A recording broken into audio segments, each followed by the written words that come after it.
Aujourd'hui, de plus en plus de personnes cherchent à prendre leur destin en main en se lançant dans l'entrepreneuriat. Mais par où commencer? Quels sont les éléments clés à connaître avant de se lancer dans cette aventure passionnante? Dans cette vidéo, nous allons explorer ensemble les fondamentaux de l'entrepreneuriat, les raisons pour lesquelles vous devriez envisager de vous lancer et les différents types de projets que vous devriez entreprendre. Partie 1. Qu'est-ce qu'est l'entrepreneuriat? L'entrepreneuriat, c'est l'action de créer, développer, gérer une entreprise ou un projet dans le but de générer de la valeur, qu'elle soit financière, sociale ou culturelle. Un entrepreneur est donc une personne qui prend des initiatives, identifie des opportunités et met en place des solutions pour répondre à des besoins ou des problèmes spécifiques. Maxime Victor, dans son livre intitulé 30 ans de prison ou 5 ans de travail forcé, définit l'entrepreneur comme étant une personne qui résout des problèmes pour les autres en échange d'une rémunération. En guise d'illustration, imaginez que vous identifiez un besoin non satisfait dans votre communauté. Prenons par exemple Alpha Mastermind. En identifiant les ressources et les conseils pratiques pour la jeunesse africaine, j'ai lancé ce projet intitulé Alpha Mastermind dans le but d'accompagner cette jeunesse en leur fournissant des contenus inspirants et éducatifs. Parce que je vise ici à répondre à un besoin. Donc c'est ça qu'on appelle l'entrepreneuriat. Trouver une opportunité et la transformer en quelque chose de concret et de mieux pour les autres. Par idée. Les raisons pour se lancer dans l'entrepreneuriat. Il y a plusieurs raisons pour lesquelles vous devriez envisager de vous lancer dans le domaine de l'entrepreneuriat. Mais pour simplifier les choses, j'ai choisi ici 4 raisons principales que nous allons voir en détail. Raison numéro 1, l'indépendance financière. L'entrepreneuriat peut vous permettre d'atteindre l'indépendance financière. Au lieu de passer tout votre temps à vous attendre à un salaire à la fin de chaque mois, à travers l'entrepreneuriat, vous pouvez créer votre propre source de revenus. Et cela pourra vous rendre riche. Car vous devez comprendre que lorsque vous avez un salaire, ce salaire-là signifie sécurité financière. C'est-à-dire, vous attendez à la fin de chaque mois, vous percevez votre salaire, vous dépensez et vous continuez à travailler. Alors qu'au niveau de l'entrepreneuriat, vous mettez en place un système qui va travailler pour vous. Raison 2, passion et créativité. À travers l'entrepreneuriat, vous pouvez exercer vos passions et devenir plus créatif. Pour quelle raison? Parce que vous devez comprendre, si vous travaillez dans une entreprise juste pour gagner un salaire, cela vous permettra d'arrondir vos fins du mois. Mais quand on prend par exemple le livre de Robert Kiyosaki, Père riche, Père pauvre, au niveau du premier chapitre, qu'est-ce qu'il nous explique? Il nous explique que les riches ne travaillent pas pour l'argent, mais ils travaillent pour apprendre.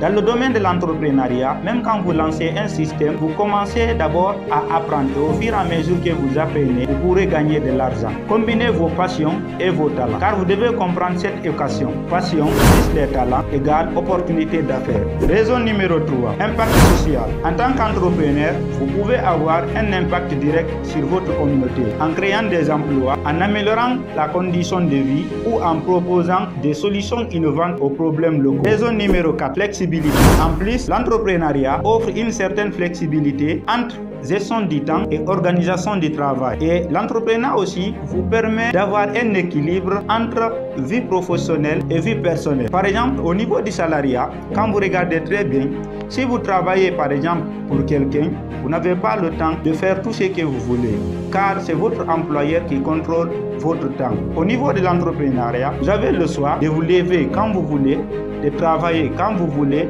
et d'être en vacances quand vous voulez. Je vous recommande de lire les 60e meilleurs conseils jamais écrits pour devenir auto-entrepreneur, écrit par Olivia Prise et ses collaborateurs. Partie 3. Les catégories de projets. Selon la classification de Frank Nobosi, il existe 3 grandes catégories de projets dans l'entrepreneuriat. Il y a les projets similaires, les projets amélioratifs et les projets créatifs. Chacune de ces catégories représente une approche différente pour lancer un business ou une entreprise. Voyons-les en détail. 1. Les projets similaires. Copier-coller. Les projets similaires, ce sont des projets où l'on copie un modèle d'entreprise ou une idée déjà existantes, sans y apporter de modifications particulières. L'objectif principal avec ce type de projet est d'essayer une idée qui a déjà fait ses preuves, en espérant obtenir les mêmes résultats.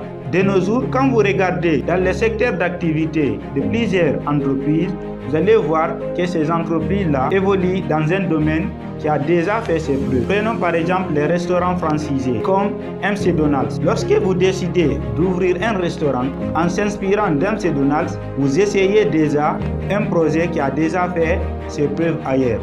Donc là, vous allez appliquer par exemple les mêmes recettes au niveau de la cuisine en utilisant le même branding, le même service, en espérant attirer les mêmes types de clients aussi.